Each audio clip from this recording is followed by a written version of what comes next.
So at our farm, one of the things that we do is we leave our cole plants, our cabbages, our broccoli, our kale, a little bit longer than usual. So we're done harvesting this broccoli, but these broccoli buds that you're familiar with eating, you're probably familiar with eating something like that, but that's actually a flower bud. If you leave it on the plant, it becomes this flower here, and it's one of the favorite flowers of the bees that are in our area. So honeybees and bumblebees love these flowers.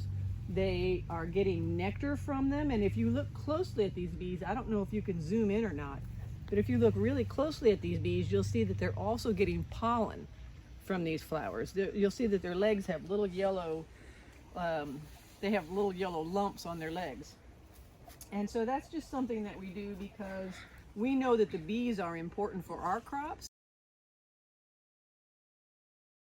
Part of our production during the summer are tomatoes, which love to climb.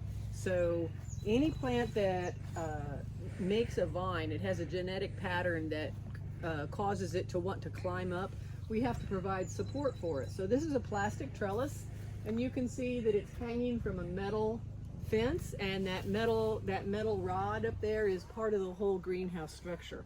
This is important because as these tomatoes fill out and fill up this trellis, it wouldn't surprise me if there were a ton of tomato plants. That's how much weight is actually hanging on this trellis, and so it has to be a really sturdy structure to hold that up.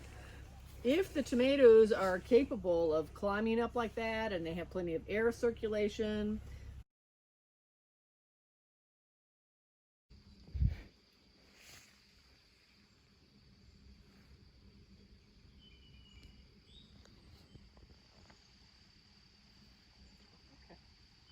and I just wanted to take a quick look at this before I brought it over to show you to make sure that it didn't have a queen on it.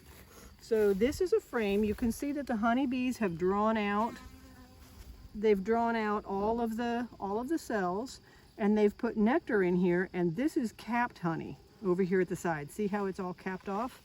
And then on this side, they are bringing in, can you see that syrupy looking material in there? That's new honey that is being made.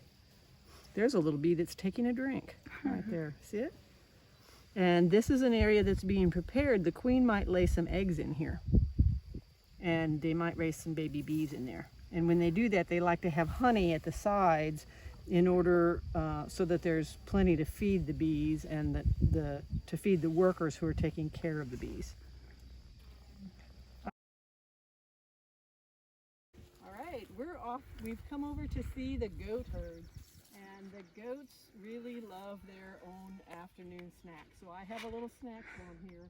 And you'll see them coming running up because they know me as the bringer of all good things.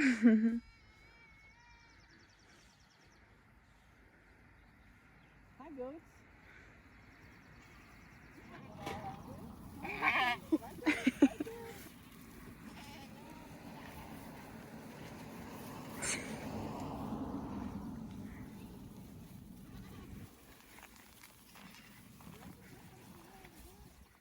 One of the things that we have to, So one of the things that we have to do is give these little baby goats a lot of love and help them to understand that they can trust us and that we're not going to hurt them. Yeah.